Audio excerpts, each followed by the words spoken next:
Doc, is there anything that you can do coaching-wise? Does the thought cross your head at all to take him out of the game there? No.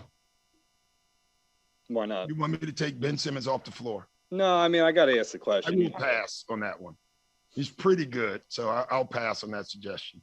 I didn't think he was scared of the moment. He just didn't make them. So, again, with Ben, we're going to keep him on the floor. Unless you guys want us to bench him the whole game. If anybody wants us to do that, just let me know. And then I'll know you don't know basketball. Ben is not a 40-point guy. It's not what he does. He does other things for your team.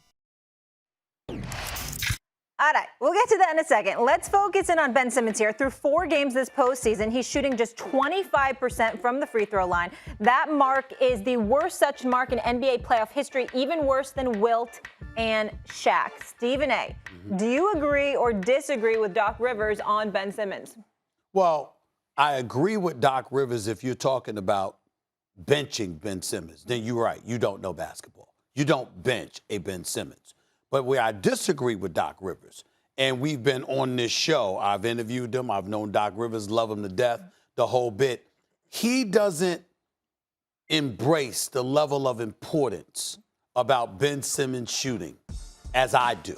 I believe that Ben Simmons is a jump shot away from being LeBron James. That's how great I think Ben Simmons can be. His only impediment is his inability to shoot the basketball. But as I told Doc Rivers to his face, as I told Doc Rivers in interviews, as I'll tell Doc Rivers on these cameras right now, to minimize the importance of that, no, we're not flowing with that. Ben Simmons is the reason why when Max started off the season and you were talking about Philly, I like, nah. Ben Simmons, to me, is going to cost the Philadelphia 76ers a title. All because he has no shooting ability. And if you're a guy, you're the Shaquille O'Neals of the world or others, where you require participation, where somebody's giving you the basketball, okay, that's a bit different. When you are the primary ball handler, when you run the offense, when you're the point guard, and you are no threat from the perimeter at all, to the point where you don't even attempt shots from the perimeter, that's a problem. And I'll close by saying this, Max, because he's shooting 61% from the free throw line. Okay, he doesn't shoot perimeter shots. He doesn't shoot threes, and he's shooting 61% from the free throw line during the regular season and 25% in the playoffs from the free throw line.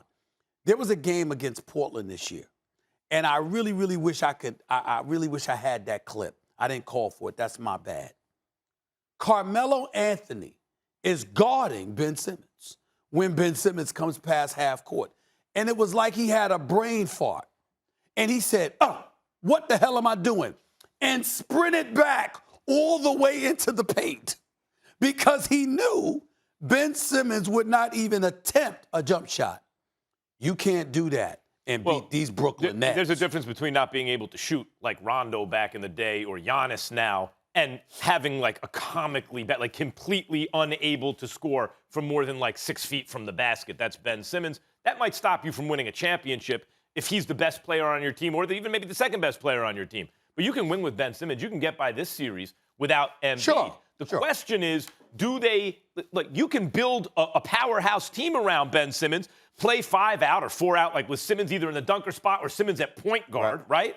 If he's at point guard, it's 5 out because he's coming into the paint. You're either going to have to double him, someone's open, he's going to find the open man. That's why he has the most assists on 3-pointers since he entered the league, Ben Simmons. Or if you don't, he's gonna yam it. I mean, he's gonna get to the rim and he's gonna dunk it, right? So you can build a team around Ben Simmons like that, but that's not how they built this team. That's not how they've been practicing with this team. But the question is, if they can get by the Wizards, especially up 3-1 without Embiid, yes, they can, and I believe they will, even without Embiid. Even with Doc Rivers' record of, up 3-1 and then not only not being able to close out, but losing the series. Yeah, they can win without Embiid because Simmons is that kind of player. And Stephen A., when you talk about he's a jump shot away from being LeBron, right. In other words, he's a jump shot away from being one of the greatest players who ever lived. He does everything else. Correct. He has Magic Johnson level court vision and passing. He has better handles than LeBron. He's 6'10". Like when you see the list of guys who can't shoot free throws in the playoffs, they're all 7-footers, and Simmons is he's 6'10". He is a great defender. For my money, the best defender in basketball because he can actually defend at an elite level, 5 positions.